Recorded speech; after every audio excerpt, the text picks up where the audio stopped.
Bienvenue à bord du vaisseau Hypersensas.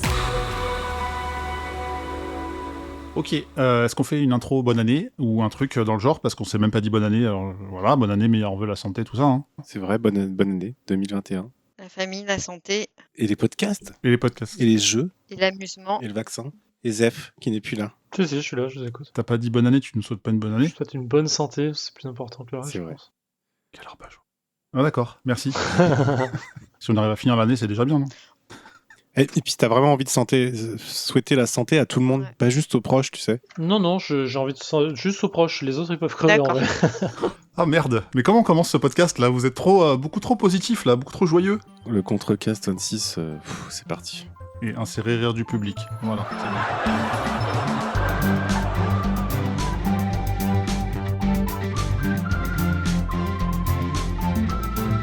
Le Contrecast, c'est quoi? C'est un podcast où j'ai toujours autour de moi de véritables passionnés qui savent nous raconter leurs aventures sur un sujet qui leur a plu ou pas. Vous le savez sans doute désormais, chacun a sa chronique, puis on échange entre nous. Et avant de vous souhaiter une bonne année 2021, on commence par un traditionnel tour de table virtuel avec celui qui arrive au moins une fois par épisode à dire « Non mais c'est oufissime !» Bonjour Zéphiriel. Hey, je pensais pas que ce serait moi, c'est marrant. Ah bah voilà, écoute. Comment vas-tu, John Couscous 2021, bonne Eh année. bah, ça va peut-être aussi bien que le 2020. Bonne année à toi aussi. De quoi tu nous parles aujourd'hui, sachant que je te demande pas comment ça va, mais c'est pas grave. Bah écoute, je vais bien, merci. Un peu fatigué, mais ça va. De quoi je vous parle? Je vais parler d'espace, de congélation et de micro-ondes. Ok, programme culinaire qui nous fait voyager peut-être, on sait pas. On continue le tour de table avec celle qui, sans presque jamais parler de jeux vidéo, arrive toujours avec des sujets super intéressants. Bonjour Julie et bonne année. Bonjour, bonne année. Comment vas-tu? Bah, aussi bien que tout à l'heure, même encore mieux, parce que c'est la deuxième personne qui intervient, donc voilà, je ne sais pas comment te dire, et toi j'espère que tu vas bien aussi. Ah, mais tu m'as demandé, fallait pas me demander. Bah oui, ça va bien. Ah non, je t'ai pas demandé, hein. J'espère que tu vas bien, c'est pas une Ah question. oui, d'accord, C'est- c'était fermé. Ok, très bien. Voilà, c'était nickel. pour... c'est poli, mais pas trop, quoi. De quoi tu nous parles aujourd'hui? Eh ben, moi, je vais vous parler de romantique fantasy, de princesse, de château, de sorcière, de méchant. Ok, ça a l'air tout aussi précis que le chroniqueur d'avant, c'est parfait. Et bah du coup, Tu parles de Demon's Souls? Presque. spoil pas, s'il te plaît. On continue. Donc le tour de table avec celui qui se laisse pousser les cheveux pour essayer de nous faire oublier son âge. Bonjour Cutrus et bonne année. Bonne année, John Couscous 2021. Je viens de déposer la marque Ah d'ailleurs. bah merde. J'espère que tu vas bien aussi. Et de quoi tu nous parles aujourd'hui? Eh bien, je vais vous parler d'espace, de congélation et de poulet immortel. Je comprends rien à vos chroniques. Je sais pas tout ce que j'ai noté, mais peut-être. Mais je comprends le poulet. Ça y est, j'ai compris, j'ai vu une vidéo. Bref, bah c'est parti pour le premier sujet. Hein.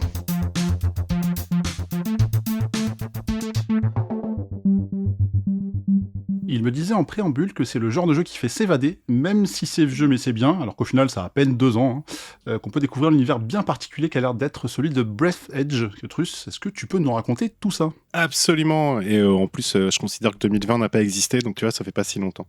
Donc c'est Breath Edge, Breath Edge, avec un mauvais accent, qui est donc sorti en 2018, mais en accès anticipé. Et en fait, il commence à refaire un peu parler de lui. Parce que les gens le testent, parce qu'au début l'accès anticipé était pas très complet, comme son nom l'indique. C'est développé et édité par Red Ruins Softworks, si je prononce bien. Et en fait, ce jeu nous plonge dans l'espace. On incarne un homme d'une quarantaine d'années à peu près, qui en fait était dans un corbillard spatial géant. Et aller à une cérémonie funéraire pour y aller, en fait, pour enterrer son oncle. Ou son grand-père, pardon, je ne sais plus, mais ce n'est pas très important.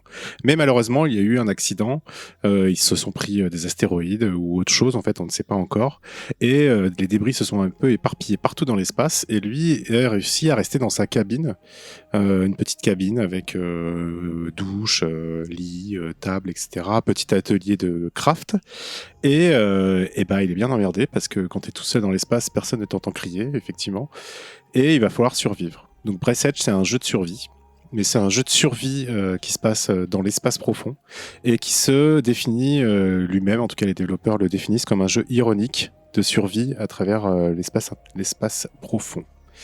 Comment ça va se passer? Eh ben en fait, on va pouvoir sortir dans l'espace de temps en temps pour aller chercher des ressources qui vont nous permettre de survivre. Donc en fait, des morceaux de glace pour avoir de l'eau, des ressources nutritives un peu bizarres qui nous permettent de faire des doses à manger et donc pouvoir se sustenter. Et aussi, bien sûr, tout ce qui est aluminium, métal, plastique. On va pouvoir aller explorer les débris, découper des anciennes banquettes pour récupérer du tissu, etc., etc. Donc on est complètement dans un jeu de survie. Beaucoup le comparent à Subnautica.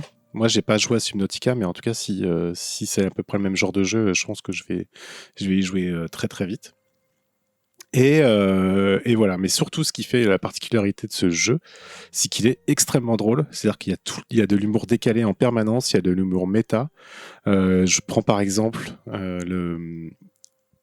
dans les premières phases de jeu, on va dire, c'est un peu comme un tutoriel en fait. On te demande toujours de construire des choses. Donc tu construis ton premier réparateur qui est en fait un broyeur, qui est un amas de métal qui te sert à casser les choses, genre des gros amas de métal ou un peu tout n'importe quoi, mais ils considèrent ça comme un outil. Et en fait, un des plus premiers gros crafts que tu dois faire, ça s'appelle l'objet inutile décidé par les développeurs, qui est c'est vraiment son nom, hein, qui est en fait une espèce de sculpture pourrie qui prend beaucoup de place, qui ressemble un peu à un phallus de loin. Voilà, et en fait le jeu sera toujours comme ça. Aussi, on a un petit compagnon avec nous, qui est un poulet, une espèce de poulet avec les yeux complètement globuleux et qui louche, et que tu vas pouvoir utiliser pour un peu faire tout et n'importe quoi, dont par exemple dans l'espace, quand tu sors, tu as des câbles électrifiés, et en fait pour pouvoir éviter l'électricité de ces câbles-là, et ben en fait tu fous le poulet dessus, il se prend une décharge, il n'y a plus d'électricité et tu peux récolter les câbles. C'est ce genre de niveau d'humour complètement absurde qui règne dans le jeu. Donc voilà, c'est un vrai jeu de survie, un peu comme on peut avoir dans The Forest, ce genre de choses où tu te balades, t'es tout seul en fait, livré à toi-même, sauf que au lieu d'être dans une forêt ou au lieu d'être au fond de la mer comme dans Subnautica, en fait tu te retrouves dans l'espace. Et alors pour certains, ça va pas changer grand-chose. On va se dire, ok, il faut récolter des matières, il faut les combiner. Au fur et à mesure, on va apprendre à construire des nouveaux outils, des perceuses, des pinces, des bonbonnes à oxygène plus grandes pour pouvoir survivre plus longtemps dans l'espace. Mais en fait, pour moi, le fait que ce soit dans l'espace et qu'on fasse des sorties à travers le vide, en fait, et cette espèce de sensation qu'on a de flotter, en fait ça change tout, et c'est pour ça que je te disais en préambule que pour moi c'est un jeu où tu t'évades, parce que le jeu est magnifique, parce que effectivement dès que tu es dans l'espace, au loin tu as des planètes, tu as un soleil, tu as des énormes astéroïdes, tu as les débris de cet immense vaisseau qui est à perte de vue, que tu ne peux pas tout de suite explorer, parce qu'au début tu ne peux sortir qu'à peu près une trentaine de secondes seulement avant que ton oxygène se raréfie. Donc il y a cette impression d'immensité qui est absolument fabuleuse. Moi des fois je reste juste comme ça scotché devant le soleil, devant les énormes amas de glace qui sont pris dans le vaisseau, etc. Donc rien que pour ça, moi le jeu m'évade complètement. Mais en plus de ça, t'as une histoire, t'as l'impression qu'il y a un complot derrière. Tu sais pas trop, mais en tout cas plus tu avances dans le jeu, plus tu te rends compte qu'en fait il s'est passé quelque chose et que ce vaisseau funéraire s'est pas écrasé pour rien. Et toujours sur le ton de l'humour.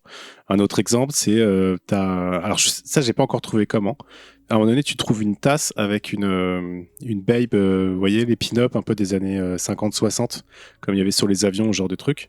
Et en fait, de temps en temps, elle te parle. Alors moi, je pense qu'en fait, c'est juste que le mec, il est un peu taré parce qu'il est devenu tout seul et qu'il s'invente des trucs. Mais en fait, elle est toujours en train de te parler et elle te pousse toujours à faire des conneries ou à aller plus loin, comme si elle voulait que tu crèves asphyxié dans le néant intersidéral.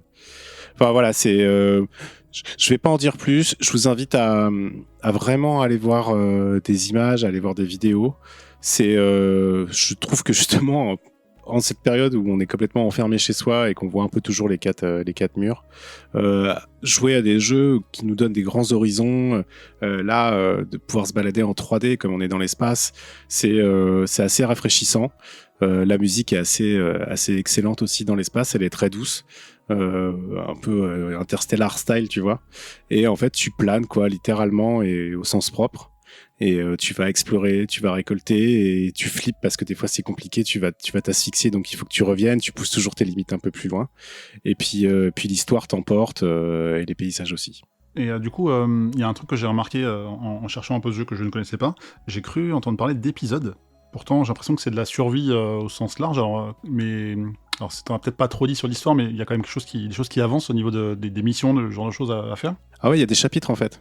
Il y a 3 chapitres, il y a 3 grands chapitres dans le jeu.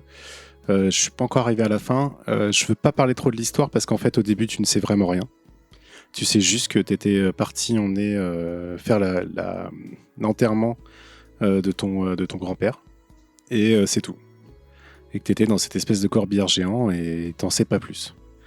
Et voilà. Et en fait, par contre, au fur et à mesure que tu explores, alors au début, tu explores pas beaucoup, tu n'as pas beaucoup d'éléments de lore, parce que il faut d'abord que tu apprennes à construire une meilleure combinaison, avoir plus d'oxygène, construire des stations d'oxygène qui va te permettre de les poser tous les 500 mètres pour pouvoir te ravitailler en air, aller beaucoup plus loin. Il faut que tu puisses lutter contre les radiations du soleil, etc. Donc le début, c'est très survie, c'est aussi très tutoriel, c'est-à-dire que j'apprends comment survivre, comment crafter, comment stocker mes objets, les combiner.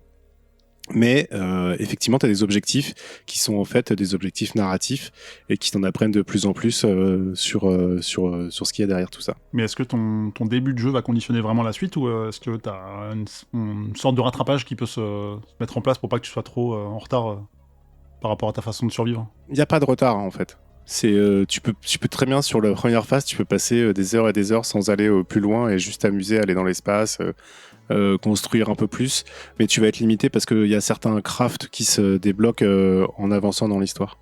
Mais il y a pas tu prends pas de retard entre guillemets. T'as pas un timer qui fait que il faut que tu avances dans l'histoire. Tu avances dans l'histoire en validant des checkpoints si tu veux, ou en finissant des missions. Ok. Et tu parlais de cette pin-up aussi, est-ce que c'est pas une sorte de troll un peu, ou l'anti-solution de ce que tu dois faire à chaque fois? Justement, il faut pas que tu l'écoutes. Elle si, D'accord. ouais.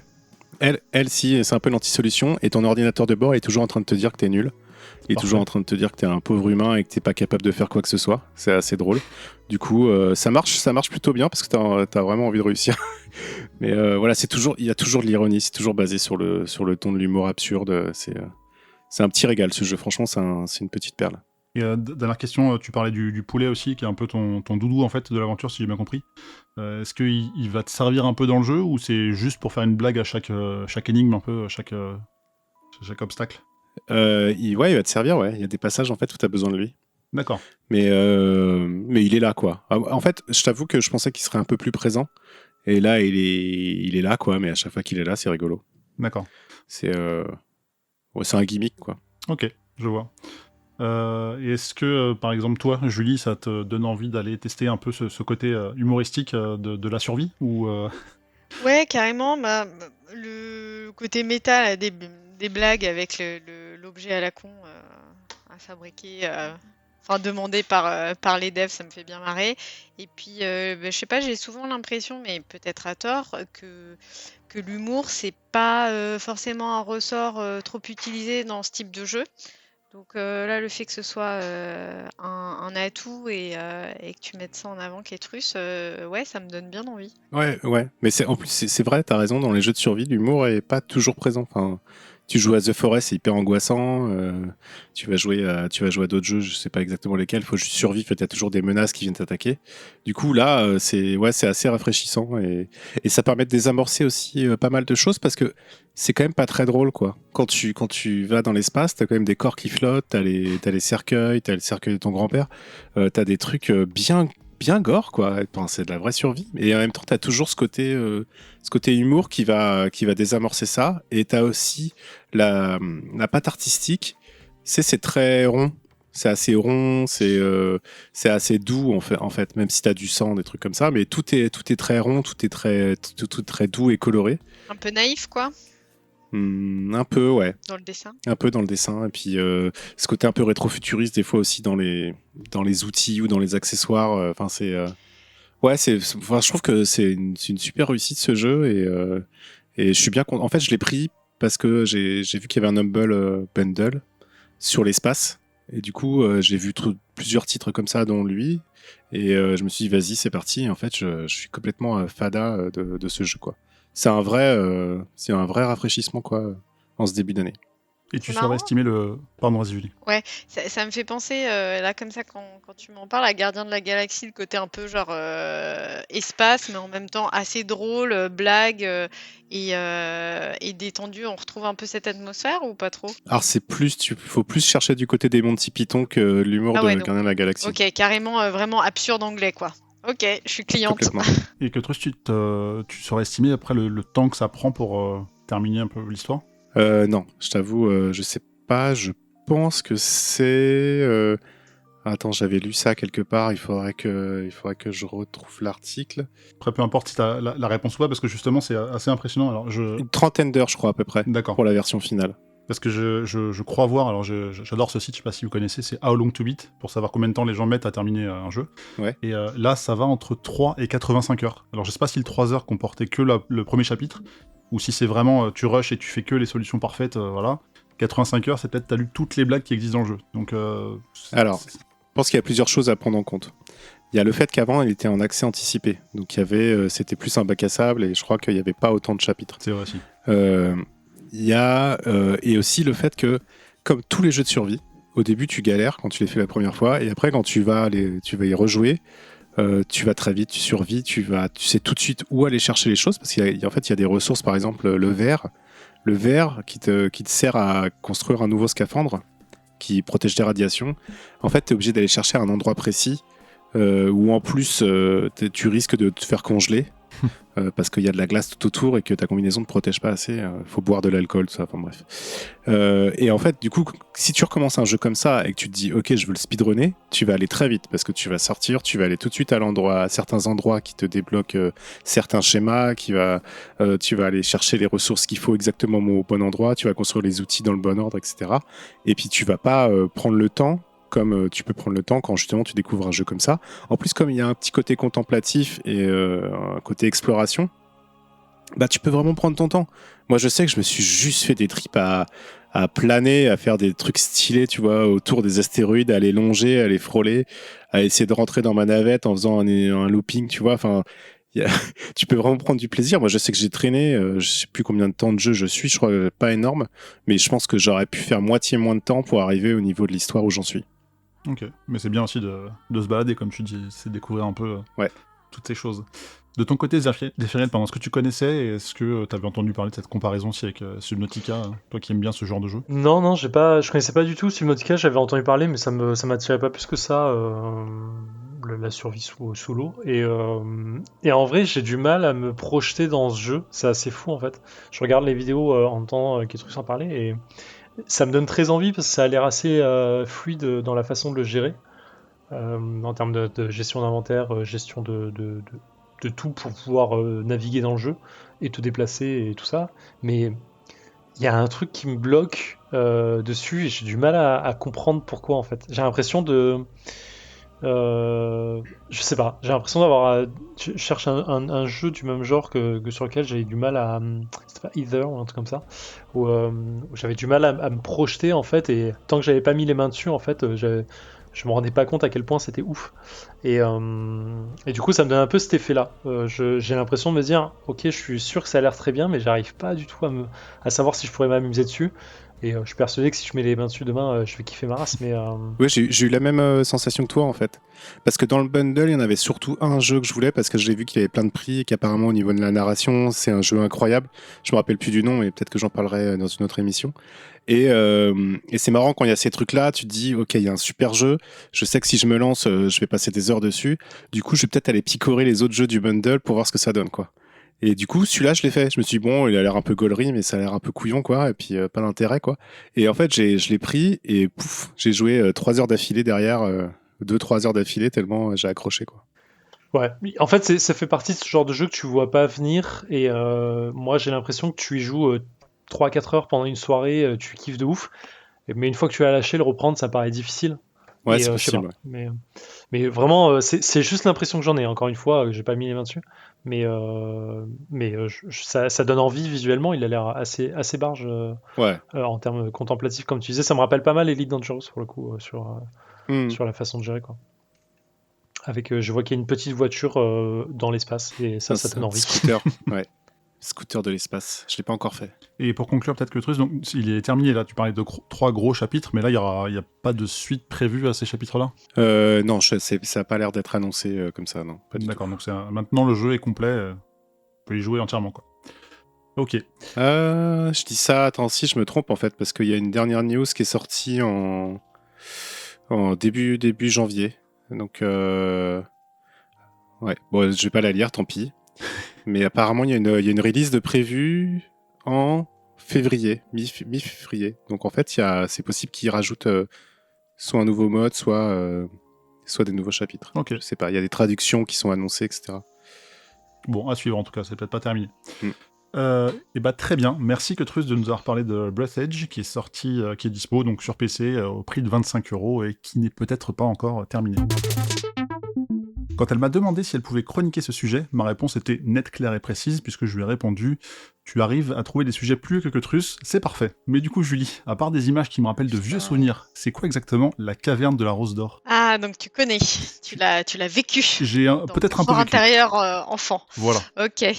Je vais vous parler de mes vacances de Noël. Là, j'ai vécu une énorme frustration. Donc, nous sommes le 20 décembre et je suis persuadée que la saison 2 de The Witcher sort le jour même.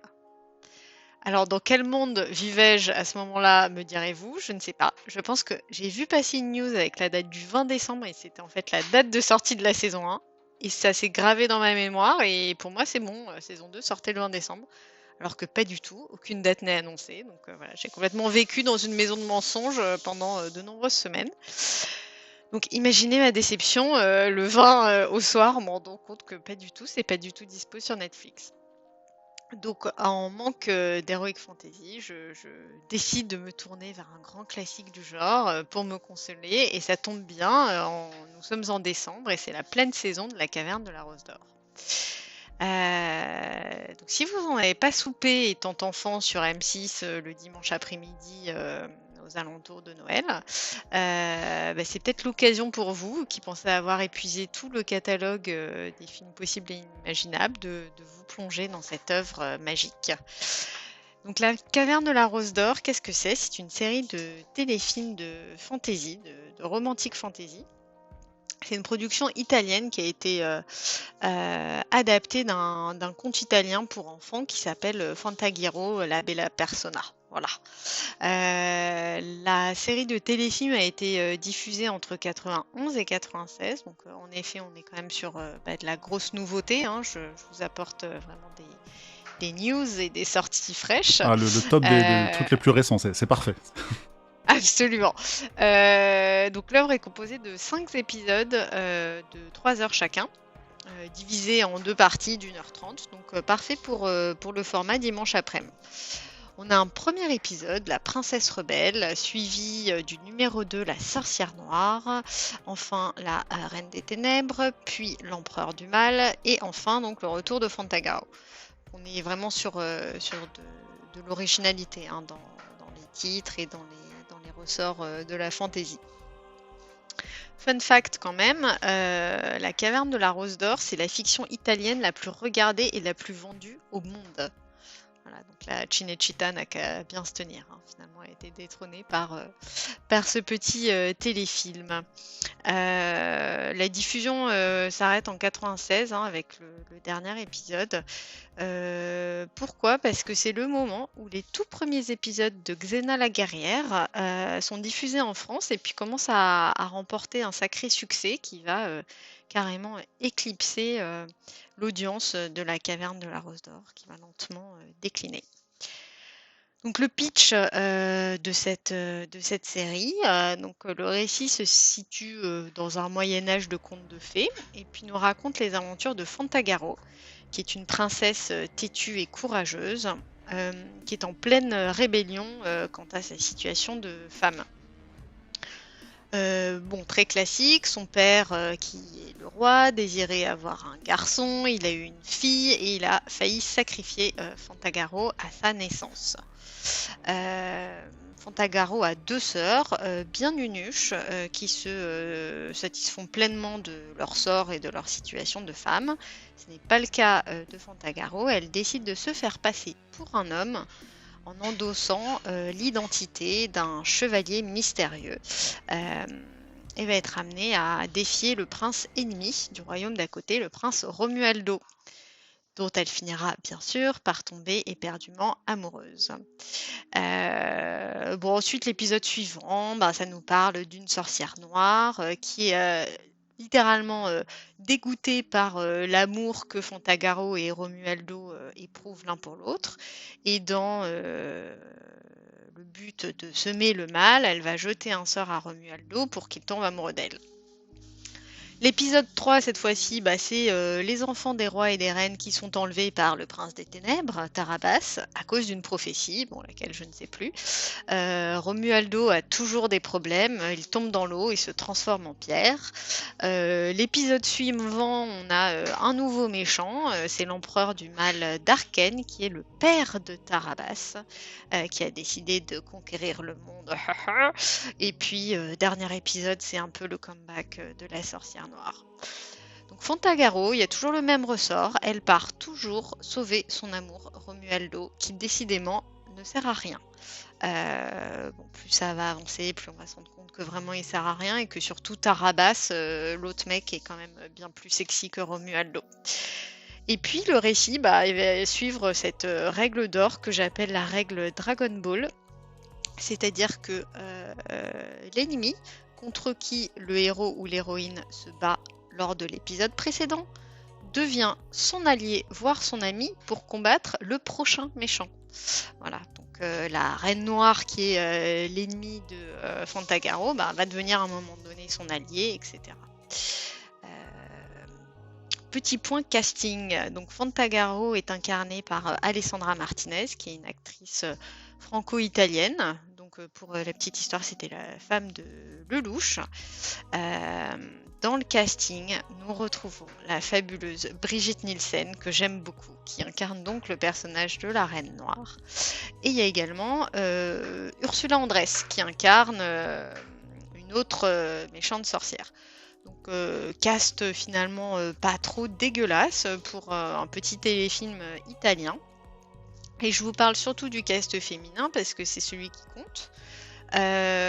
Puisque les hommes de la série sont incarnés par des acteurs bellâtres mais pas vraiment connus, il n'y a pas de tête d'affiche et que ils servent pas à grand chose dans cette franchise. En effet, tous les persos importants, en tout cas qui ont du pouvoir, sont essentiellement des personnages féminins, ce qui est quand même assez rare dans ce genre qui est la fantasy et surtout la romantique fantasy. Les hommes sont souvent relégués au second plan. Ils endossent souvent le rôle de personnage faible qu'on vient sauver.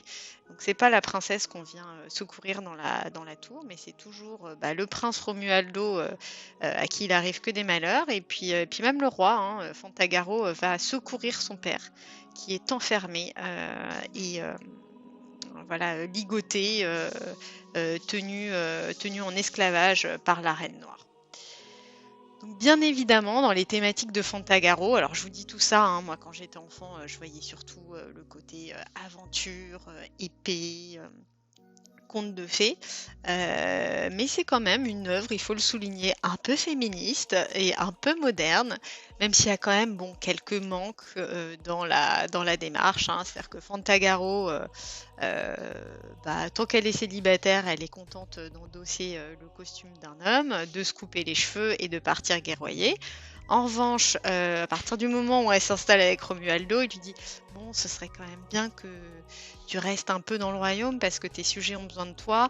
Donc tu restes ici, tu bouges pas avec ta jolie robe et tu vas renoncer à ton épée, à utiliser ton épée. » Voilà, donc il y a quand même encore des petits progrès à faire côté féminisme. Il il n'y a pas que la thématique du féminisme, mais également une thématique très moderne, celle de l'écoféminisme. Parce qu'il y a tout un pan de l'histoire où les protagonistes se retrouvent dans une forêt qui est protégée par un elfe de la forêt qui va mettre à l'épreuve notamment Romualdo de faire un certain nombre de choses pour qu'il ait le droit de traverser la forêt. Et ce qui fait qu'il va réussir, c'est qu'il s'avère être bon envers les créatures de la forêt, les nymphes, les animaux des marais, etc. Donc c'est avant tout une œuvre qui nous dit les femmes sont fortes, ne leur marchez pas dessus et respectez quand même un peu la nature. Très important. Niveau esthétique un peu de l'œuvre, alors les décors, il y a un certain nombre de scènes qui sont tournées dans des décors assez beaux, notamment des vrais châteaux qui existent en République tchèque, des châteaux qui ressemblent vraiment au château de la Belle au Bois dormant. Il y a aussi un épisode qui est tourné dans une ancienne cité-musée en Thaïlande, donc des endroits quand même assez jolis. Par contre, quand on en arrive au décor des scènes et aux costumes, là on est vraiment dans le kitsch le plus total, hein. Donc petit point costume quand même pour vous donner une idée. Fantagaro, quand elle s'habille en homme, elle se coupe les cheveux et elle a donc immédiatement une coupe au bol digne de Mireille Mathieu, mais vraiment exactement la même. Et elle a une tenue qui est à peu près aussi crédible d'un point de vue historique que la tenue du prince de Lu. Voilà. On a aussi des méchants et des chevaliers en armure avec des aumes, etc. Dont certains ont d'ailleurs des caractères design assez cool, notamment les cavaliers, les soldats de la sorcière noire, qui moi m'ont vraiment fait penser à du berserk dans le chara design. Mais alors niveau réalisation du costume, on est plus sur du costume de GN en latex de mauvaise confection quand même. Et ça se voit bien à l'image, c'est quand même bien kitsch. Il y a notamment l'armure de Fantagaro qu'elle porte lorsqu'elle incarne le personnage masculin du chevalier, qui est une armure avec un aume en forme de tête d'oie et puis une sorte de pompon bleu turquoise en haut du aume. Alors d'ailleurs, petit point, le perso du comte du chevalier incarné par Fantagaro lorsqu'elle est un homme s'appelle le comte de Gousdown, qui veut dire duvet d'oie. Et en fait, toute mon enfance, j'ai compris que c'était le comte de Gousdaï. Et j'ai compris là cette année que c'était le comte de Gousdown. Pourquoi ? Parce que parmi ses fidèles amis, il y a la fée blanche qui se transforme en oie. Bref, parenthèse refermée. Niveau costume, on a quand même des épées en fer blanc franchement pas crédibles. On a des coupes et des couleurs de robes qui sont complètement meringues, hyper criards, à vomir. On adore, c'est génial. Et puis une mention spéciale pour 2 costumes, la robe de la sorcière blanche, donc la copine de Fantagaro, tout droit sortie d'un rêve sous LSD, hein, une robe faite de nuages, un peu, on dirait une robe de peau d'âne, et surtout la tenue de la Reine Noire, donc incarnée par Brigitte Nielsen, dans un look quasi drag queen Rocky Horror qu'elle porte très bien avec sa plastique absolument fantastique, toute poitrine dehors. Et puis, pour couronner le tout, on a une petite galerie de personnages d'animaux parlants en animatronique assez mal fait. On a donc l'oie, on a le cheval en carton, on a une pierre qui revient aussi, c'est une pierre qui parle, qui a une bouche, des yeux et qui revient quand on la lance. Et surtout, alors moi mes préférés, alors là c'est la drogue, hein, ce sont les gnomes, légumes et champignons. Donc imaginez des petits Oompa Loompa en forme de patates, de carottes et de champignons qui parlent. Voilà.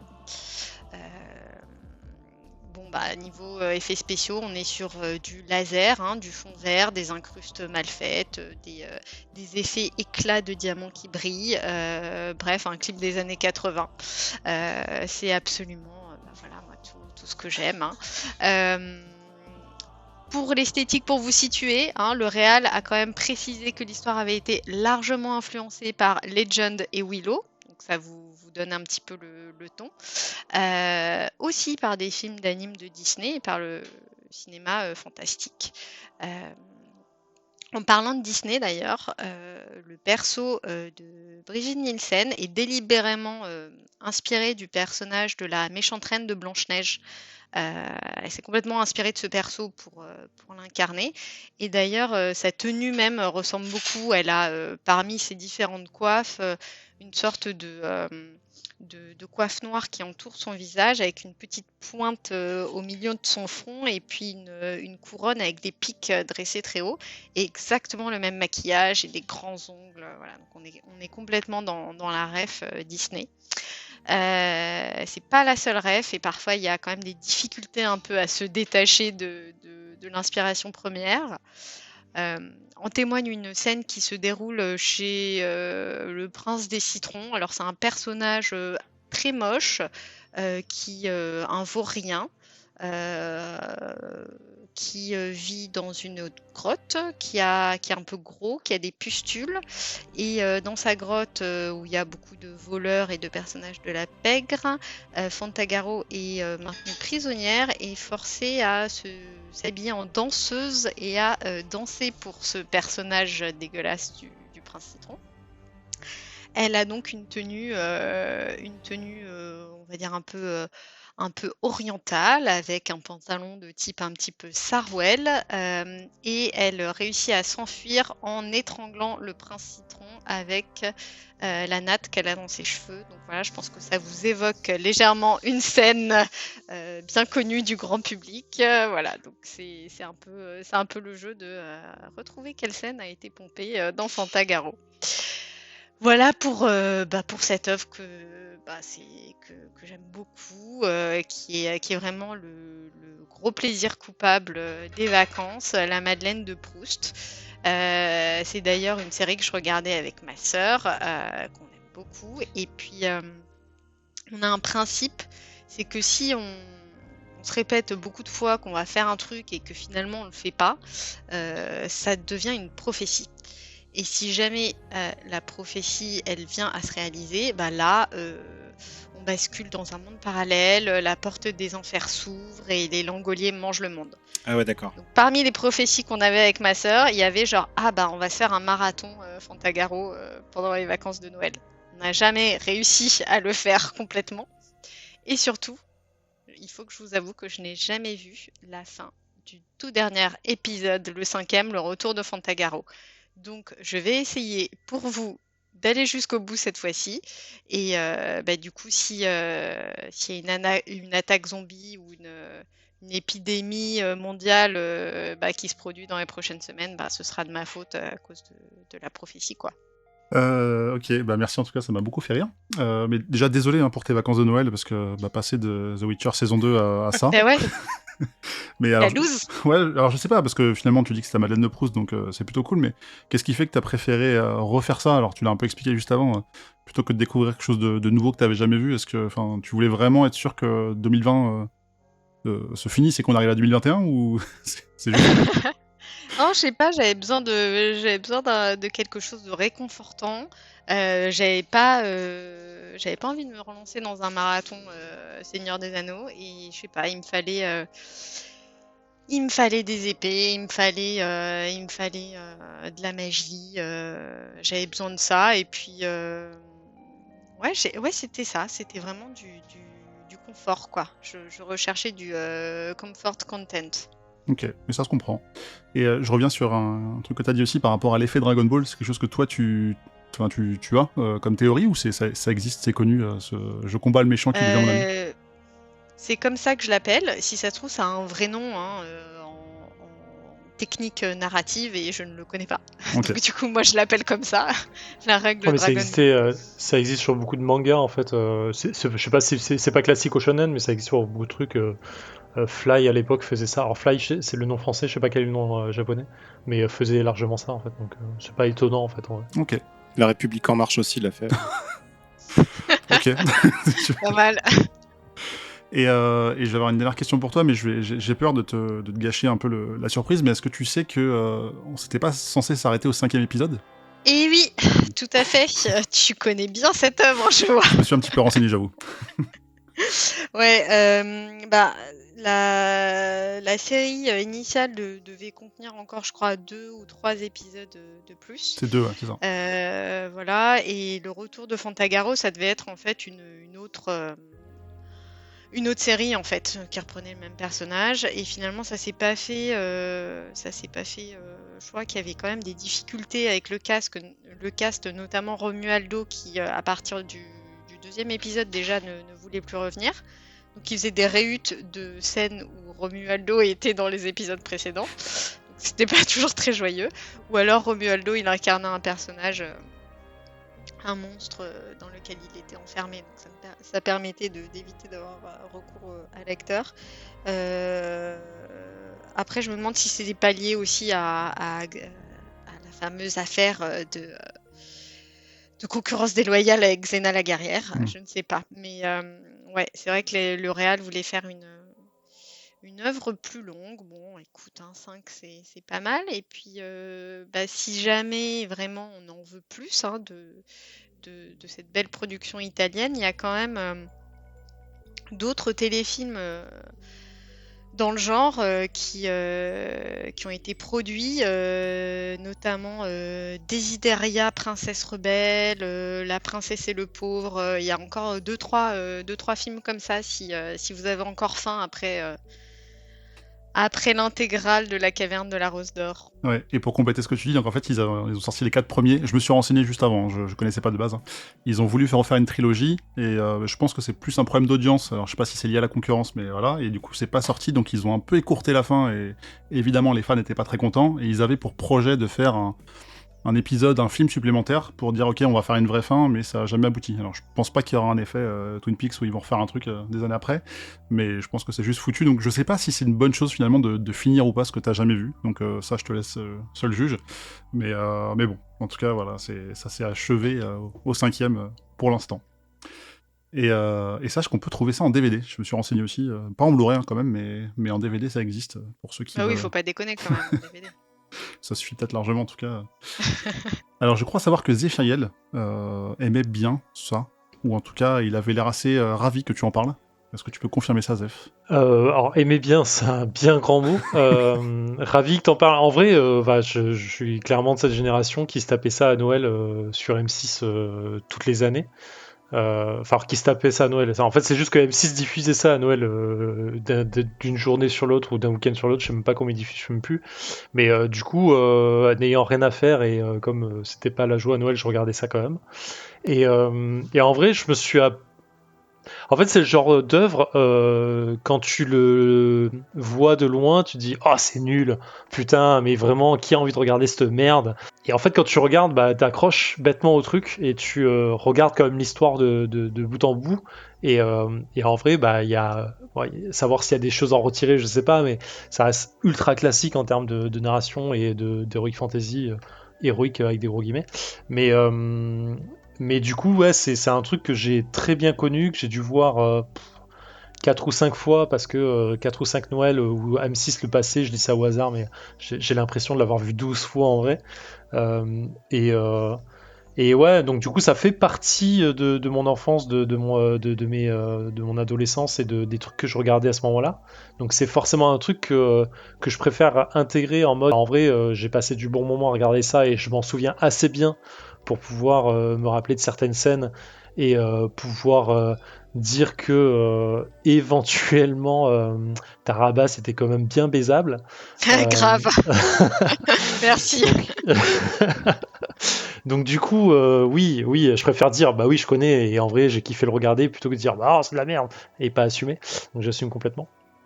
Et ouais, je regardais ça. Je me souviens très bien de la pierre qui revenait et son caractère de merde. Je me souviens de la sorcière noire et d'avoir eu des émois sexuels sur elle, bien sûr, parce que c'était une sorcière noire et j'étais obligé. Mais si, c'était super cool en vrai. Et je pense que j'ai pas envie de le revoir aujourd'hui parce que je pense que j'ai des bons souvenirs et j'ai pas envie de les détruire à jamais. Mais ouais, c'est un truc qui mine de rien a pris quand même pas mal de choses dans la fantasy, dans les bouquins, dans la narration qui existe aujourd'hui. Et c'est des trucs déjà vus et revus, et c'est intéressant justement de voir de comment la façon dont un auteur peut traiter la même histoire change à savoir si l'histoire devient bien ou pas en fait. Tu vois l'histoire, enfin, Barty n'a rien inventé sur Lyanna Stark qui s'habille en chevalier pour aller battre quelqu'un. Tu vois, Fantagaro l'a fait aussi. Et en vrai, les deux façons de le traiter en termes d'histoire rendent pas vraiment honneur à la même façon, quoi. Tu vois, c'est assez intéressant. Et du coup, je pense que ça a beau être kitsch, j'ai pas un si mauvais souvenir que ça en termes de costumes, comme tu en parlais, Julie. Mais même si c'est kitsch et que vous avez jamais vu, franchement, matez au moins les 2 ou 3 premiers pour au moins voir Tarabasque et vous rendre compte à quel point il était vraiment bon et beau. Et voilà quoi. Et ça vaut, à mon avis, ça vaut ses 9 heures de film quoi. Ok. Moi, j'avoue, je m'en souviens pas aussi bien que toi. Quand tu as parlé de coupe à la Mireille Mathieu, en fait, c'est ça, moi, que j'ai retenu. Et c'était plus des trucs qui passaient en fond, mais que je regardais pas. Donc, mais en tout cas, je me souvenais des images de ça. Et toi, Cutrus, qui l'a peut-être vécu beaucoup plus tard dans ta vie, vers tes 20 ou 30 ans, je sais pas. Non, j'étais pré-ado et il y avait la Sandra Martinez, donc je m'en souviens très bien pour ça. Ah, Moi, c'est marrant, j'ai des souvenirs de longs après-midi, Oui. de dimanche, dans une espèce de torpeur. Il pleut dehors, il fait froid, t'as un chocolat chaud, t'as une espèce de couverture en patchwork que ta mère a tricoté, et ta mère a la même coupe à la Mireille Mathieu. Non, c'est vrai, véridique. Hein. Et en fait, c'est ça, j'ai des souvenirs de flou, je sais pas, tu vois, de canapé. Et tu regardes ça toute l'après-midi, quoi. Parce que je sais pas combien ils en passaient. M6, c'était M6, hein. Ouais. Ou la 5 peut-être. M6, combien M6. ils en passaient dans l'après-midi. Mais- Mais c'était ouf, quoi. Ils en passaient 2-3 peut-être, non, je sais pas, mais c'était Non. long. Même pas. C'était long. En vrai, il passait un épisode par dimanche. Et Mais tous non. les dimanches, t'avais ton épisode, sauf qu'on était gamin. Et en fait, ça durait 3 heures et c'était coupé au milieu. Et ça nous paraissait très très long c'est parce qu'on ça. était enfants. Et c'est la distorsion long. totale du temps.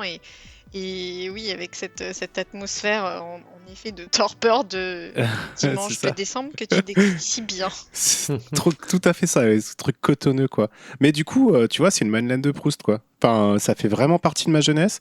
Je pense que ça a eu une influence sur mon attrait pour la fantaisie, pour le Moyen-Âge et tout ça. Et voilà, quoi. Après, jamais comme Zef, je le regarderai, c'est impossible, quoi. C'est trop long, puis c'est quand même un téléfilm italien des années 90, quoi. Faut quand même replacer ça, quoi. Et puis voilà, et puis moi, du coup, j'ai regardé les photos là, des petits hommes champignons, carottes, là. En fait, je les kiffais, ils sont trop bien. Mais oui. Je les trouve trop cool, quoi. Et ouais, bon, c'est pas du Willow, c'est pas du Légende, mais bon, c'est la caverne de la Rostor, quoi. Tout le monde l'a vécu, on a tous été connectés dans notre canapé au loin à regarder ça, quoi. Parce qu'il n'y avait pas Internet. et bah c'est beau en tout cas. Je me suis senti peut-être un peu jeune par rapport à vous. Enfin, je le suis d'ailleurs, mais j'ai pas vécu la. Ça suffit. Hein. Non, mais c'est pas une critique, c'est un constat. Là. J'avais 8 ans quand ça a commencé, et ça m'a peut-être moins attiré à ce moment-là aussi, mais bon. En tout cas, merci Julie de nous avoir parlé de la caverne de la Rose d'Or, donc qui est sortie entre 1991 et 1996 et qui est disponible en DVD, si jamais ça vous intéresse. Ne m'étant pas intéressé aux 2 titres à leur sortie, j'ai longtemps confondu Outer Wilds et Outer Worlds. Étant déjà convaincu par le fait de lancer le premier un jour, c'est surtout du second dont va nous parler aujourd'hui Zéphiriel, et j'attends de voir s'il va nous donner autant envie. On t'écoute. Écoute, je connais pas le premier, donc je ferai que tu le présentes un jour, parce que j'ai pas du tout passé du temps dessus. Pourquoi pas. Mais The Outer Worlds, c'est un jeu RPG de type FPS jouable en solo qui est sorti sur PC, PS4, j'imagine Xbox aussi. C'est un jeu qui a été développé par Private Division et édité par Obsidian. Pour replacer un tout petit peu le studio, si vous n'avez pas du tout de connaissances vidéoludiques, c'est ceux qui ont fait Fallout New Vegas, qui est sûrement un des meilleurs de la série depuis la reprise par Bethesda. Ceux qui ont fait Wasteland 2, qui est sûrement le meilleur, le meilleur fils spirituel de Fallout 1 et 2. Et entre autres Neverwinter Night. Je sais pas quoi dire d'autre, ça suffira, je pense, pour Ça va, quoi. PR of Eternity, un truc comme ça. Bref, donc c'est comme un studio qui s'y connaît, qui s'y connaît pas mal en RPG. Et donc quand Outer World est sorti, je me souviens. Alors moi, du coup, je l'ai fait tard parce que il m'avait pas attiré de base. Et il y avait surtout une petite polémique autour de ça en disant enfin un vrai Fallout ou ce à quoi aurait dû ressembler Fallout au lieu que ce soit Fallout 3 de Bethesda et Fallout 4 de Bethesda aussi. Et du coup, ça m'avait un peu échaudé parce qu'en vrai, Fallout 3 et 4, j'ai passé un très très bon moment dessus. Et même s'ils sont pas à la hauteur de Fallout 1 et 2, parce qu'il y a beaucoup beaucoup de choses à dire là-dessus et c'est pas le but de cette chronique, mais bon, il y a quand même des très bonnes choses à en tirer et entendre dire que Outer Worlds aurait dû être Fallout, ça me faisait un peu cringer en fait, donc je l'ai pas fait tout de suite. Et là, je l'ai fait. Et je vais donner tort à cette polémique de merde parce qu'en vrai c'est complètement la même chose que Fallout 3 et 4 et c'est pas donc du coup pas mauvais pour moi, c'est même très bien. Outer World, en fait, on commence le jeu alors, comment résumer ça? En fait, on commence le jeu, on est cryogénisé dans un vaisseau qui s'appelle l'Hyperion. Non, pardon, pas du tout. Oui, l'Hyperion, j'ai un doute maintenant sur le nom, vaisseau, c'est pas grave. En fait, il y a eu une colonisation d'une planète qui est très très loin de la Terre, qui s'appelle Alcyon. Et en fait, le vaisseau dans lequel est cryogénisé des dizaines et des dizaines de personnes, des centaines de personnes même, devait en fait se mettre en stand-by pendant 10 ans pour pouvoir commencer à investir une planète, puis les libérer au fur et à mesure pour créer une population et une société. En fait, au lieu de rester 10 ans, il est resté 70 ans en cryogénisation. Il a été un peu perdu. Et du coup, la société a évolué sur plusieurs petites planètes autour de nous, et de façon un peu bizarre. Et nous, on est réveillés par un pseudo savant fou un peu bizarre qui nous réveille pour faire un peu un élément perturbateur dans toute cette belle société qui est la nouvelle colonisation d'un espace lointain, donc Outer Worlds. Et finalement, voilà, donc on débarque dans... en fait, la première fois qu'on met la main sur notre personnage, on s'est écrasé via notre capsule de sauvetage sur une planète. La planète est très colorée, le jeu est très coloré de toute façon, et on trouve des méchants, on les tue, on prend une arme, on va tuer le suivant, et puis on va arriver sur une planète vraiment bizarre, et on va prendre possession d'un vaisseau dont on vient tuer le capitaine, et voilà. Et ça commence à peu près comme ça, donc c'est un peu pirate dans l'espace. Et donc c'est un RPG un peu à la Fallout, c'est-à-dire qu'on va faire des missions que les gens nous donnent. Il y a une grande trame principale qui est un peu retournée, enfin recréer la société ou du moins la remettre bien parce qu'il y a un espèce de despote qui est en place et le but c'est un peu de le destituer ou alors de lui faire comprendre qu'il faut qu'il puisse traiter ses congénères de la meilleure des façons. Et à côté de ça, il y a énormément de quêtes annexes pour différentes factions qu'on va faire pour pouvoir se faire aimer d'une faction et ainsi de suite. C'est un RPG, donc on commence par la création du personnage qui va être assez ouvert maintenant, on en a l'habitude. Enfin, en vrai, je vais pas dire que la customisation est pas ouf, mais elle est assez intéressante. Mais de toute façon, c'est un FPS, donc who cares de savoir à quoi on ressemble. Le tout, c'est qu'on a des stats assez cool en vrai sur le truc, comme c'est à la Fallout, hein. C'est-à-dire qu'en fait, on va avoir les stats d'armes à une main, de corps à corps, de distance, de défense, de dialogue, persuasion, mensonge, intimidation. Le tout est regroupé en chaque fois en 2 ou 3 sous-catégories. C'est-à-dire qu'on va avoir la catégorie dialogue, on va avoir trois sous-catégorisations, persuasion, mensonge, intimidation. On va avoir la furtivité, discrétion, piratage, crochetage, qui est tout dans la furtivité. Donc le système de jeu là-dessus est assez simple.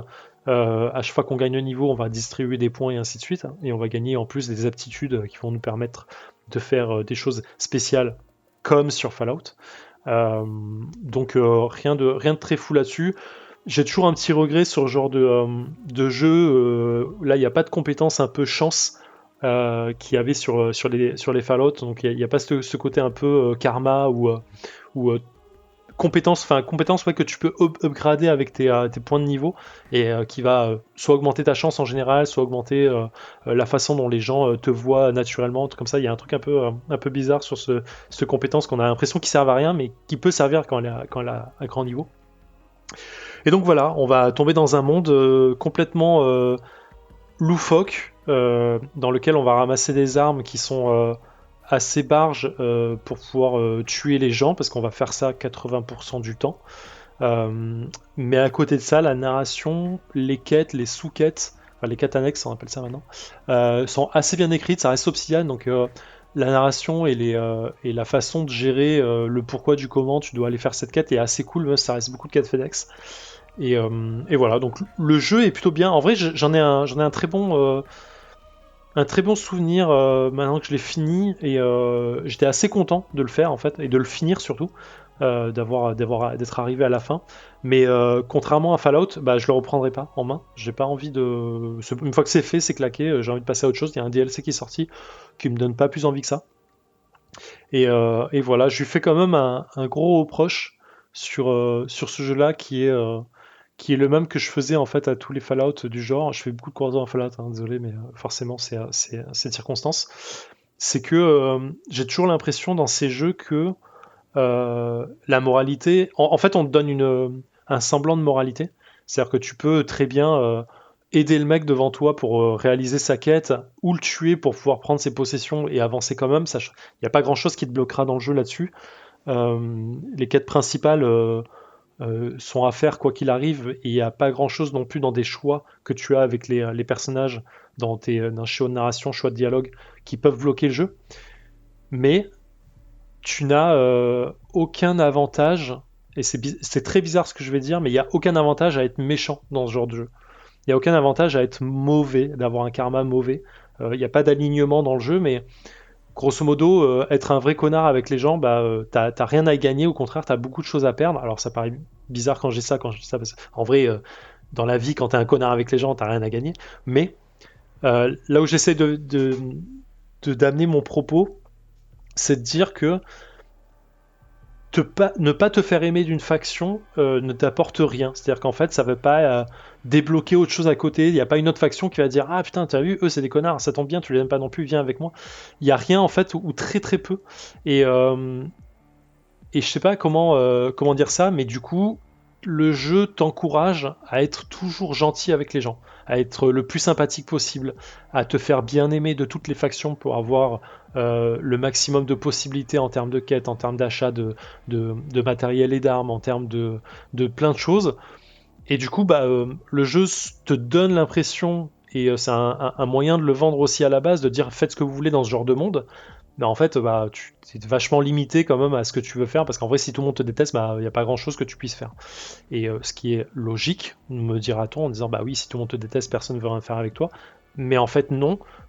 Tu peux très bien être. T'as pas cette notion de dire je suis le plus gros tueur de la galaxie, et en vrai, les gens ils m'obéissent quand même quand je vais les voir, ils me donnent des trucs à faire, parce que en vrai, quand t'es un peu une pointure de tueur, de chasseur de primes, en fait on a quand même envie de toi pour certaines missions. Là c'est pas trop le cas.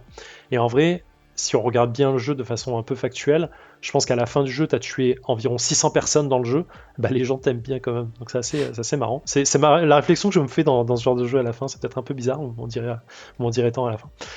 Et voilà, en termes de jeu et de narration, pour revenir là-dessus, le jeu est très très cool, parce que on a un peu un humour un peu à froid sur plein de choses.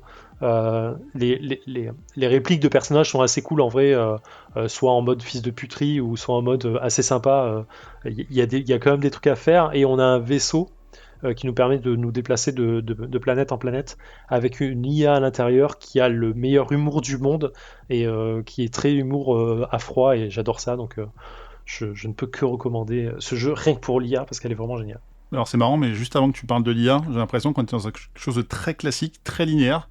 Et finalement, est-ce que c'est pas sauvé par cette IA qui vaut le détour d'être ton accompagnant en fait, Non, pas tant que ça, parce qu'en vrai, c'est l'IA du vaisseau, et l'IA du vaisseau, tu n'y es que quand tu te déplaces, donc t'as pas grand chose à faire dans ton vaisseau, mais elle a quand même pas mal de dialogue, et c'est super égal. En fait, à chaque fois que tu rentres dans ton vaisseau, elle a une petite phrase du genre est-ce que vous avez pensé à me rapporter un souvenir, ou un truc comme ça, et c'est assez mignon, je trouve. Il y a des trucs assez cool où t'as des membres d'équipage que tu recrutes au fur et à mesure, et ils disent machin et trucs sont en train de se disputer dans la cuisine, ils font trop de bruit, ou un truc comme ça. C'est que des trucs à la con, mais bon, c'est assez Ça donne sa petite touche assez sympa. Moi, j'ai beaucoup accroché avec Léa, donc je la faisais beaucoup parler pour essayer d'avoir le maximum de son texte.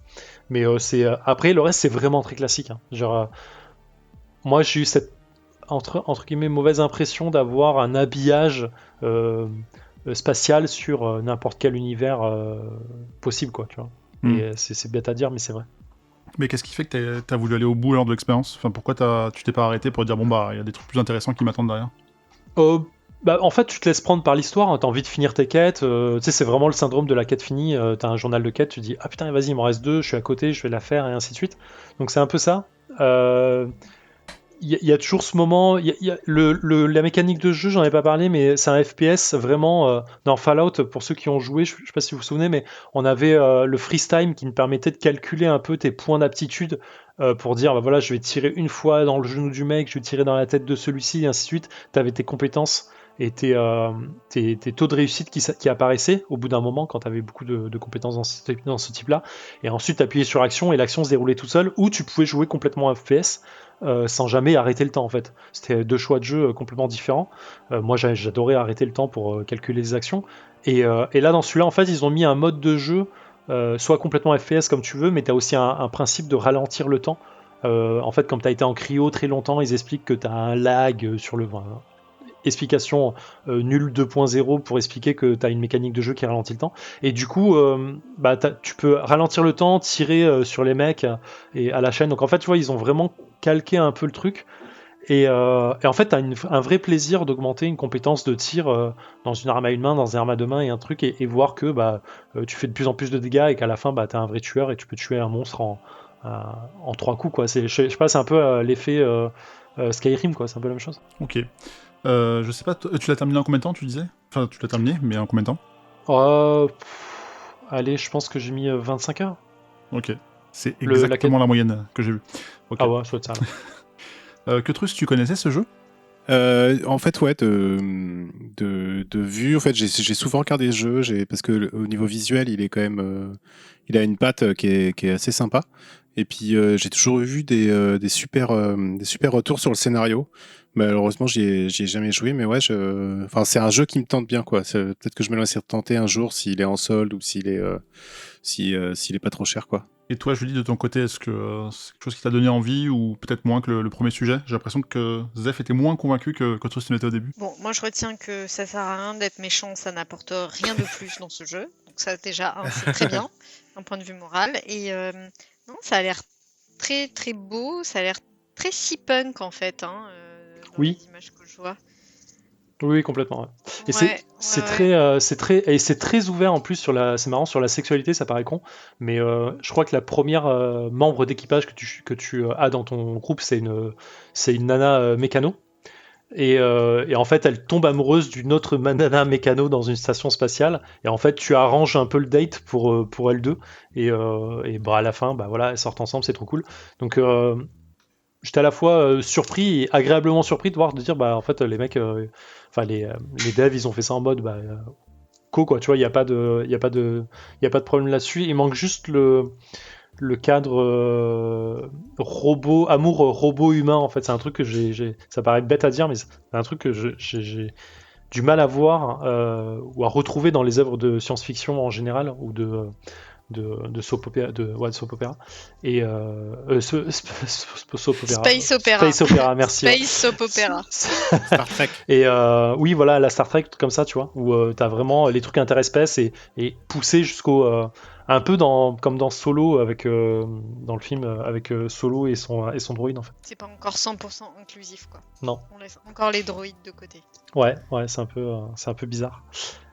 Et je voulais dire autre chose, et oui, et le seul truc que je regrette vraiment fort dans tous ces genres de jeux, mais tous, absolument, c'est que je pense qu'aucun jeu pourra se targuer d'être un vrai Fallout tant que tu pourras pas jouer comme dans Fallout 2, c'est-à-dire finir le jeu qu'en dialogue, et limiter le combat, mais au maximum, quoi. Et vraiment, c'est un truc qui est, je trouve, assez dommage en soi, en fait, de pas retrouver en fait ce petit truc de dire bah oui, en fait, juste en pouvant parler avec les gens, en étant intelligent ou avoir une grande compétence de discussion, de mensonge ou d'intimidation, bah en fait tu peux vraiment finir tout. Là tu retrouves un peu ça. Il y a beaucoup de choses que si tu montes en intimidation fort ou dans une des 3 compétences de dialogue, tu peux embobiner les mecs facilement et t'éviter, je pense, des combats. Mais tu peux pas tout faire. T'es obligé de combattre à un moment, t'es obligé de tuer des gens en fait. Faut falloir qu'on parle de Disco Elysium un jour alors. Ah ouais. Qui est traduit en français très bientôt d'ailleurs, je crois. Qui C'est ressort ça. en français. Moi j'attends.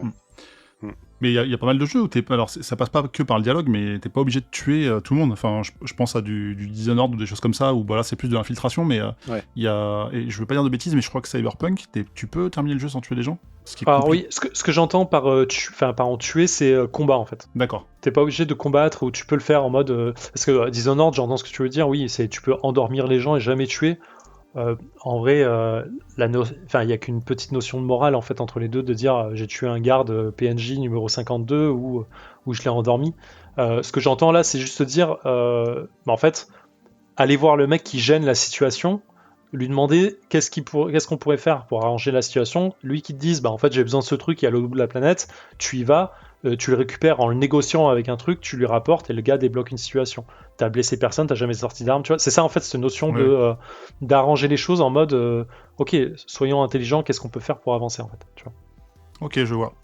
Bah, en tout cas, je reste sur ma fin. Alors, non pas parce que Enfin, j'ai l'impression que tu dis plein de bonnes choses, mais c'est des débuts de bonnes idées, mais que c'est pas assez abouti pour en faire un jeu qu'on doit faire en fait. C'est un jeu qui était agréable à faire, mais il y a un gros mais quoi derrière. Je sais pas si tu vois ce que je veux dire. Ouais, en vrai, comme je pense que enfin, je sais pas comment expliquer ça. Je pense qu'il y aurait marqué Fallout dessus, j'aurais kiffé plus, mais parce que l'univers Fallout me parle vachement plus.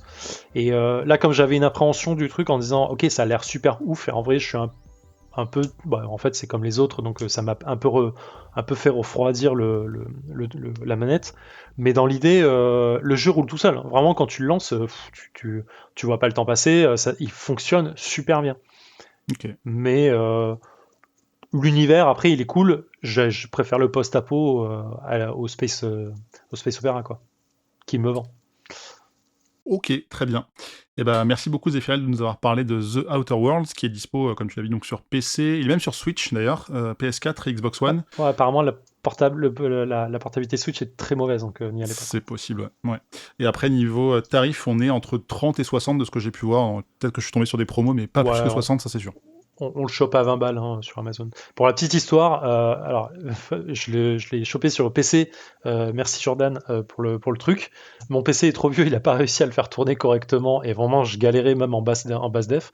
Donc je l'ai acheté sur PS4 en me disant comme ça je ferais de les trouver.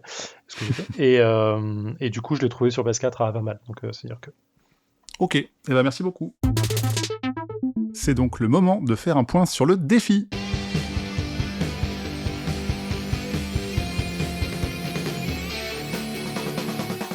Alors je vous rappelle le défi qu'on s'était fixé la fois précédente, donc c'était très simple, il suffisait de placer le mot proliférance dans une réunion. Ah non merde, c'est pas du tout ça. Non en fait, on devait faire un JDR entre nous, et on peut dire que... alors c'est Zef qui avait lancé le défi. Comment s'est passé le défi, Zef Ah oui. Moi depuis j'en ai fait 7. Ah pardon, alors je reprécise. J'en ai fait 3. 3 moi j'en ai fait... Est-ce que ça compte si j'en ai écouté un en podcast, dans le défaussé par exemple, parce que je suis en retard? Non, absolument pas. D'accord. On n'en a pas fait dans le défaussé. T'as pas fait un JDR dans le défaussé avec Théo Sacha? Si, mais oui, tu l'avais pas écouté. Alors c'est faux, presque un an arrête, de retard. 2020 c'était long, je sais, mais ça fait pas un an, et j'écoute des podcasts un peu en décalé, et ça date de avril 2020. En vrai, il faut l'écouter parce que c'était Alien, et Alien ça ça m'a rappelé bute. des souvenirs. Bref, tout ça pour dire qu'on a un peu fail sur notre défi, et c'est pas grave, c'est ce qui nous rend humains, de pas toujours réussir ce qu'on entreprend. À la limite, les gens coupent, ils écoutent un épisode du défaussé et reprennent l'écoute du Contrecast après. Quoi. Exactement, c'est pas mal, c'est cross, c'est bien. Bref. On embauche des acteurs pour faire ça à notre place. Ouais. Sur Fiverr. J'avoue. Sinon, on peut recycler, parce qu'en plus, on n'a même pas réfléchi à un nouveau défi, parce qu'on n'était pas fiers de nous, donc peut-être qu'on peut se dire, on le fait pour le mois prochain.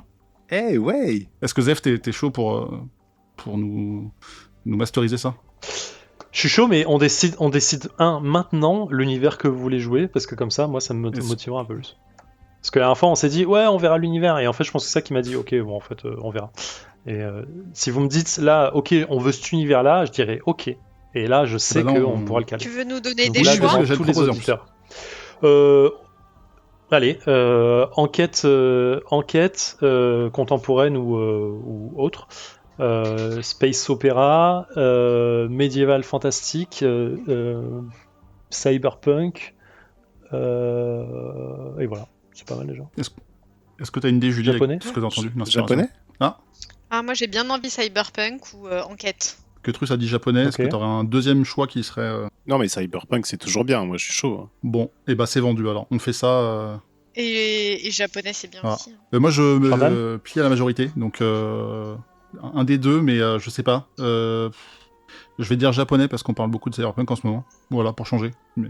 Allez, Ok, c'est bien. go l'Empire des Cerisiers. Parfait, sous et ben peu. on s'organise Cool. ça et ça Quoi va de ravir au moins que Trus, donc c'est très bien. Et bah, Ah là là là là, mais allez regarder les dessins d'Olivier Sanfilippo. De Saint-Philippe. C'est Putain, c'est une en tuerie plus, ce qui c'est fait une ça. crème, c'est un mec super gentil. Ouais, grave. c'est évidemment déjà dans la description un peu plus bas. Hein. Si vous scrollez, vous avez l'habitude. Et d'ailleurs, il y a aussi, on a fait le DLC la dernière fois. Je le reprécise pour ceux qui ne sont pas forcément patronautes. Il y a eu coup de cœur 2000. C'est ça le titre que Trus ? J'ai oublié le nom. Ouais, exactement. Où on fait nos coups de cœur, mais en 60 secondes chrono. Et puis c'était sympa. C'était une occasion de faire ça. Et on va très très probablement le refaire. Mais juste avant de refaire un coup de cœur 2000, on va faire peut-être nos vrais coups de cœur, et je vais commencer, si vous le voulez bien, ou pas. Le mien, c'est quoi ? C'est My Hero Academia, parce que je suis pas trop animé.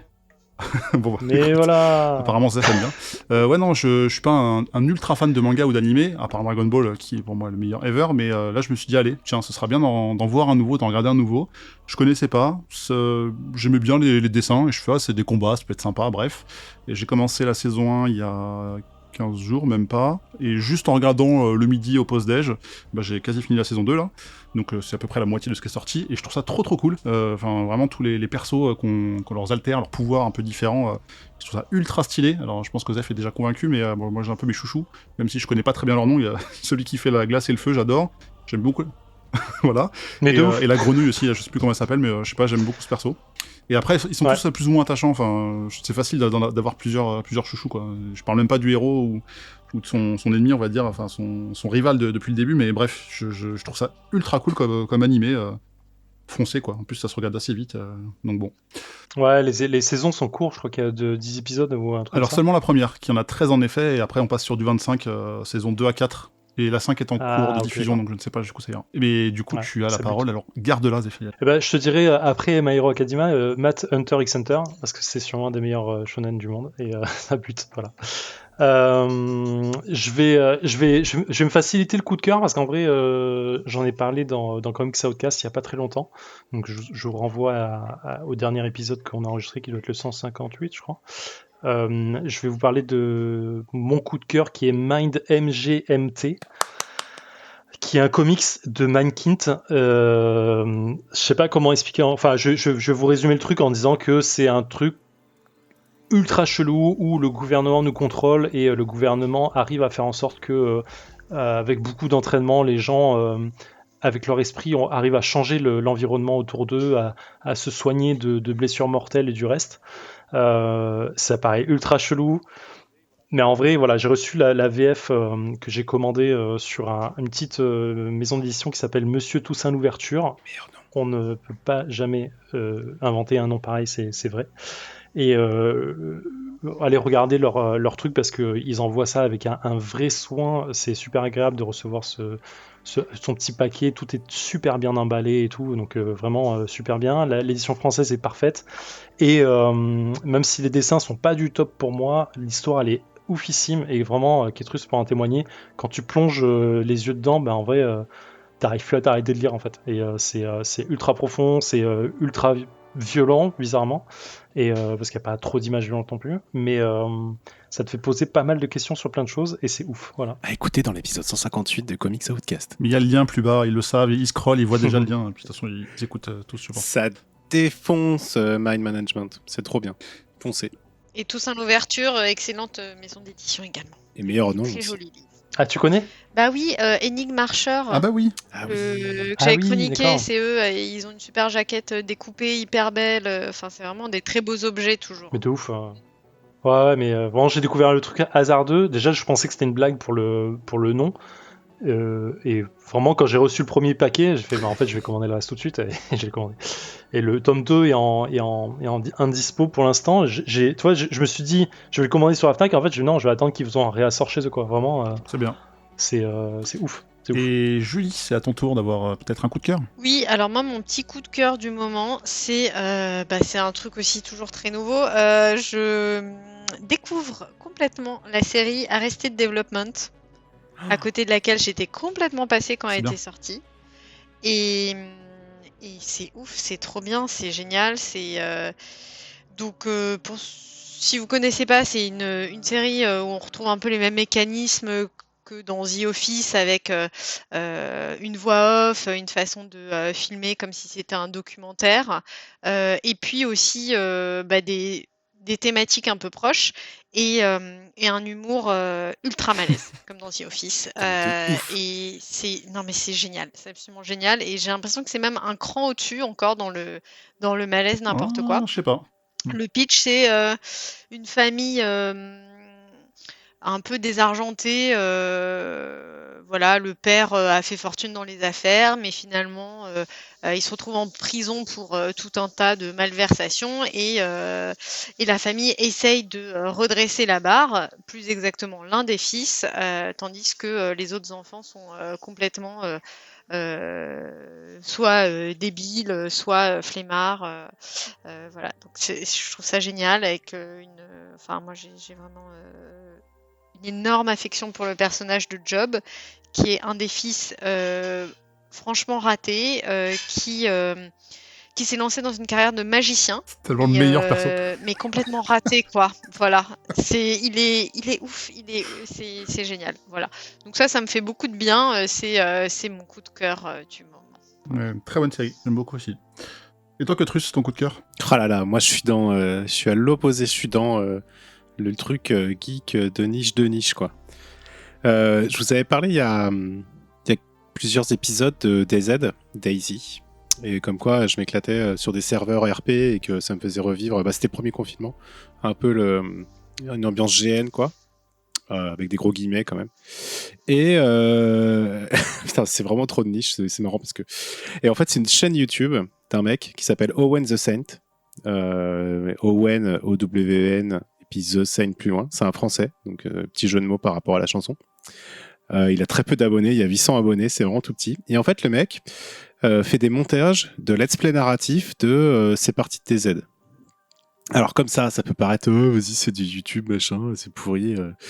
Et en fait, non, c'est assez fou ce qu'il fait. C'est-à-dire qu'en plus, moi, je suis assez sensible à tout ce qui est montage vidéo, narration vidéo, mise en image, mise en son, tout ça. Et on en a parlé, tout ça, on me dira, tu verras, c'est super bien. Je fais, ouais, bon, ok, c'est des vidéos sur DayZ, quoi, tu vois, c'est pas non plus... les mecs, ils vont faire pam, pam, paf, paf, je suis le meilleur, je t'ai niqué, sale noob. Et en fait, pas du tout. Le mec, il traite ça. J'ai jamais vu, en fait, un let's play narratif aussi bien monté sur un jeu open world et PVP, PVP, RP, quoi. Et c'est du cinéma en fait ce qu'il fait le gars. Et en plus il a une voix incroyable, hyper posée comme ça, presque à l'américaine mais il parle français. Et voilà, en fait je vous parle de ça parce que je suis convaincu qu'avec le jeu vidéo, que déjà le jeu vidéo est un art, ça on en a déjà parlé aussi dans le premier épisode avec Arludic tout ça, mais aussi que ce que les gens arrivent à faire autour du jeu vidéo, que ce soit sur n'importe quel type de jeu vidéo, hein, mais encore plus sur les jeux vidéo un peu RP ouverts et jeux vidéo narratifs. En fait, on peut créer quelque chose, on peut créer une œuvre d'art, on peut créer un récit, on peut créer une vraie histoire. Et c'est ce que ce mec fait, avec vraiment un talent incroyable. En plus, il utilise toutes les capacités du mode vidéo que tu peux avoir sur PC. Il y a des plans, ils sont complètement fantastiques. Juste pour en citer qu'un seul, il se filme de très haut alors qu'il est dans la forêt de nuit autour de son feu de camp. Et en fait, rien qu'à voir le feu de camp qui fait un halo orange et son ombre qui se dessine un peu sur les arbres et tout autour c'est noir, c'est magnifique, avec une écriture qui est très enlevée, surtout pour un jeu comme ça où tu t'attends pas à ça, et quand tu joues ça parle pas très bien sur les Discord, il y a des fautes d'orthographe partout, bref, c'est pas ce niveau là. Et en fait ce mec là prend cette espèce de matériau brut d'un jeu un peu commun comme ça, pas forcément ouf pour ceux qui ne connaissent pas ce genre de choses. Et en fait, il te crée une œuvre d'art et il te crée un vrai récit, c'est-à-dire qu'il derrière, il écrit vraiment une histoire, il s'inspire de ce qu'il a vécu en jeu, des gens qu'il a croisés, il met des scènes de dialogue, etc. Mais il va beaucoup plus loin et c'est complètement incroyable. Alors, peut-être que c'est pas du tout votre cas, mais que vous vous dites que ça, ouais, voilà, c'est vraiment un truc trop geek et trop niche. Je vous invite juste à aller regarder la première vidéo d'épisode 1 de la série Chimère qu'il a fait, donc comme une chimère, C-H-I-M-E, accent grave R-E-S. Et regardez, moi j'ai regardé ça vers minuit après avoir joué avec mes potes qui m'en avaient parlé et je me dis je vais regarder un petit peu le début. J'ai regardé 4 épisodes à la suite tellement c'était incroyable. J'avais l'impression de, je sais pas, d'être à la fois de lire un livre, de regarder une série contemplative. Enfin c'est assez incroyable. Donc voilà, c'est mon petit coup de cœur complètement je sais pas, insignifiant par rapport aux choses qu'on a citées juste avant. Bah non, t'as le droit d'avoir un coup de cœur comme tu le souhaites. Hein, donc, de toute façon, il y a le lien plus bas, donc si vous voulez voir les vidéos, aucun souci. Ça a l'air intéressant, faudra regarder. Ouais, vraiment, ça à voir. Au moins le premier épisode, allez voir, quoi. C'est incroyable. Ok, et bien merci à vous pour ces coups de cœur.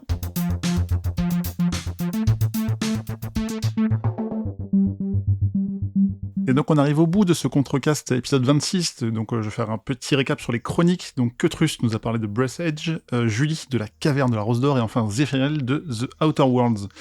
On a bien sûr fait un point sur le fabuleux défi raté qu'on va refaire, les coups de cœur, et je vous remercie en tout cas à toutes et tous pour vos chroniques. Alors je suis obligé évidemment de faire une parenthèse, on a parlé de vaisseau auparavant, et on n'a pas encore parlé du vaisseau Hypersensas, le VHS. N'hésitez pas à cliquer sur le lien qui est un petit peu plus bas, on a ce qu'on appelle un Patreon, qui permet de donner un petit peu de sous parce que vous aimez nous soutenir, parce que c'est cool. Évidemment rien d'obligatoire, le podcast restera toujours gratuit, mais ça fait toujours plaisir et ça nous permettra d'améliorer la qualité des prochains enregistrements, quand on sera de retour dans un studio et pas forcément en enregistrement à la maison. Mais voilà, n'hésitez pas à consulter ce lien, ça peut toujours nous être utile. On va faire un autre tour de table cette fois-ci pour faire vos pubs respectives. Alors toi, Ketrus, où est-ce qu'on peut te retrouver ? Principalement dans quel podcast ? Ouais, ou autre ailleurs d'ailleurs. Il y a dernier épisode de Whisperos qui sort, où là je suis à la technique cette fois-ci, j'arrête de chroniquer. Mais l'épisode est génial. Il y a, j'allais dire le Contrecast, non, je suis dans Comics Outcast. Et puis voilà, c'est déjà pas mal. C'est déjà bien, en effet.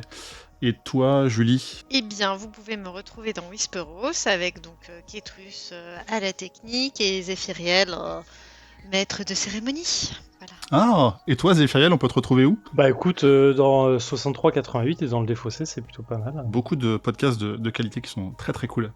Et bien, en tout cas, n'hésitez pas à vous abonner. Hein, donc, je vous rappelle, il y a Spotify, il y a Podcast Addict, il y a Apple Podcast, et il y en a sans doute plein d'autres. Et évidemment, je vais pas vous quitter sans une petite opération mathématique. Je sais pas, peut-être Julie, si je te dis 949 plus 2986, le tout divisé par 787, ça fait combien ? Écoute, si je suis un peu méta, et si j'ai bien suivi les épisodes précédents, je pense qu'on peut extrapoler sur la base d'une méthode qui est récurrente, qui consiste toujours à poser des questions de sorte à ce que la réponse aille toujours dans le même sens et soit toujours identique à la fois précédente, mais également à la fois suivante. Et il me semble qu'on peut assez raisonnablement s'orienter vers le chiffre 5. Et Ketrus, qu'est-ce qu'on fait avec cette réponse ? Eh ben, on la réécoute parce qu'elle est d'enfer. Déjà. Et sinon, on met 5 étoiles sur iTunes, et bien évidemment, vous le savez maintenant. C'est parfait. Eh ben, merci à tous encore une fois. On se retrouve le mois prochain et on vous fait des bisous. Salut ! Salut. Salut. Portez-vous bien. Ciao. Bisous. Bisous. Salut.